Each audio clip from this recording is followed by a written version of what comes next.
So, Dad, this weekend you saw I was training Dev, and we had a really hard workout, really high level. But I have a group of young athletes coming in, starting their speed work process. And I want to make sure that my speed work process from the Speed Secret applies the same to a high level athlete as a beginning athlete. And if you could walk me through that.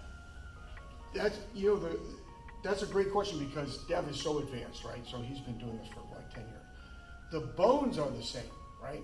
Now, you're not going to be able to spend as much volume with them because he's 225 pounds, right? So you're still going to do the warm-up, right? We're still going to do a warm-up. And for these kids, they're not going to understand the foam roller in the beginning and all that stuff, so you have to be really hands-on with them, where with Dev, you're like, hey man, foam roll and whatever, and you can watch him and he was fine. So you're going to have to spend a little bit more time with them. But still, this is only maybe about 5 minutes, right? Now, their body is a little bit relaxed, so now we got to do something to bring it back. Got to upregulate. Right, got to upregulate. So now that's what these tape patterns are for.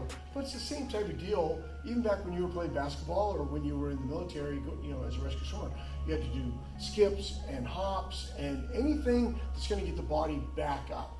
The challenge is this dynamic component can potentially be a workout. Right, you got kids that are 10 years old, they don't have as much volume. So you gotta be a little bit careful here. Only because, I could do a dynamic warm-up with somebody for 20 minutes, right? If I'm training guys that are getting ready for the NFL Combine, that's how long we go. 20 minutes with a 10-year-old, the kid's done. We don't want to burn them out before the strength portion. Right, so maybe about 10 minutes. Now we're 15 minutes in. Now, with Dev, we're going to make a decision because he's training 6 days a week. So we're going to do a strength workout, we're going to do a speed workout. Speed is going to be his priority now. Speed and then strength and then some sort of an active thing. With these kids, they're only coming in a couple days a week. So it's all speed. And so this is where you're going to really work on form as it relates to some of the drills that you do, right? And again, this part of the workout is the big part.